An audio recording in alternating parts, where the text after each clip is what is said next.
Hey guys, welcome to this episode of Context is King, where we're going to be discussing WatchMojo's latest venture, Contexttv, with the founder and CEO of WatchMojo, Ashkan Karbasfrooshan. Welcome. So our question today is from Phil from Madrid, who asks, is Contexttv your main focus now?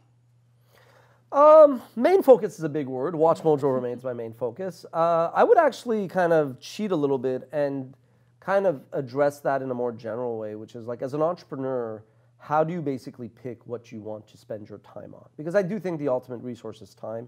You could always lose money. You'll make up money in the future. You can miss an opportunity. You might run into that girl again in the future. But time is the one thing, as cheesy as it is, as you lose. So I think the mistake that a lot of entrepreneurs make is they see what's hot now. A few years ago, Uber was riding high, getting huge valuations. So everybody was launching the Uber of something. The problem is startups are like the 10-year overnight success. You know, whenever you hear about something, they've been at it for years and years. So I think, to now use context as the example to answer that question, we've been doing WatchMojo for 13 years, and I did feel a little bit of like a disconnect between something that I was extremely passionate and interested in, something that, if I dare say so, I did seem to have a little bit of like a unique take or a comparative advantage.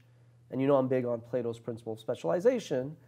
Cheesy as it is, I mean, the dude knew what he was talking about. So for me, it wasn't so much about like what is hot now, but more what do I see growing? What is the storm that's forming? And what am I so passionate about that I'm willing to do it for not just a day and a week and a month, but years, because there's no such thing as an overnight success. And what is that one thing that hopefully, if I'm not too annoying, people would care about to tune in, listen, or read? And you could apply that, I mean, that's a content version, but you could apply that to if you're building a product. What is that one like thing that is keeping you up at night? What is that one thing that you really want to solve for, and you're willing to be in the trenches and duke it out and debate with people and like go out and recruit people who have like a shared vision with you, and sometimes disagree, and not want to just give up and be like, this sucks, I'm going to move on to the next thing. So to Phil's question, you know, with WatchMojo kind of being, knock on wood, on the rails and kind of doing what it's doing and getting better and kind of improving every day by like degrees, you know, like every day we look for like 0.1% improvement in things. To me, Context was just this opportunity to chase all those things and kind of seek this brand new pasture, basically. Right. One of our colleagues, when we were discussing it in the early days, said that you were kind of our ace in the hole in terms of, you know, like being this personality and, you know, having kind of an edge. And so do you see Contexttv kind of taking on a bit of your personality? I think there is probably, let me answer it again this way. I've always struggled with that whole watch Ash mojo. Like, I don't think that even has any demand or need, but I've always struggled with like there's one PewDiePie, but there's a million that have failed. But I don't even want the limelight. I've never wanted the limelight, right? I mean, I'm more interested in like kind of just winning. I don't care about scoring the goal. I just want to win, and I feel for an organization to win, it takes a long time, so you need to have a team, right?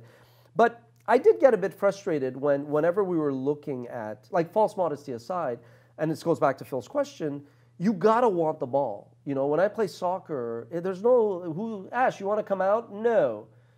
Give me the ball, guys. I do want the ball. I do think I could score to help the team win. So with Context, it got to a point where I was addressing a lot of these things. I was talking about this naturally with fellow colleagues.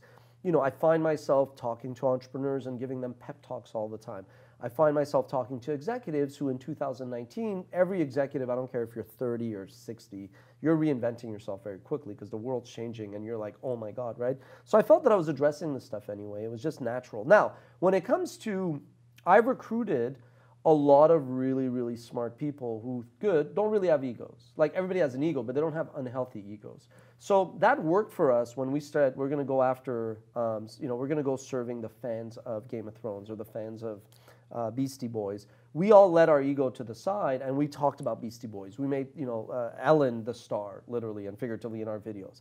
And the people I recruited were great, smart, you know, unselfish, and really put the product ahead. And it paid off, right? I mean, we've had success.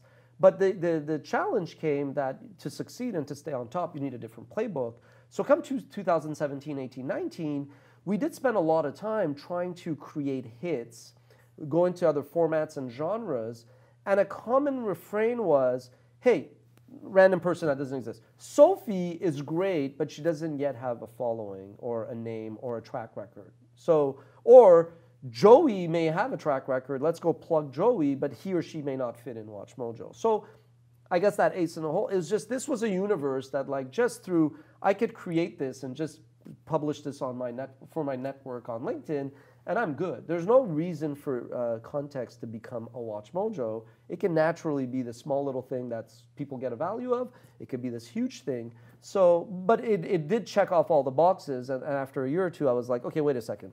You want something that's unique, something where you have a comparative advantage, something where the person leading the editorial has a little bit of credibility, where the person can either talk in front of an audience or write an article. You know, so it kind of, it got to the point where I felt that kind of desire not to be in front of the limelight was harming our ability to expand. And I guess my final point to that is I did want to set an example. And if you guys have any other questions for Context is King, we'll try to get to them next time. Send them in the comments. See ya.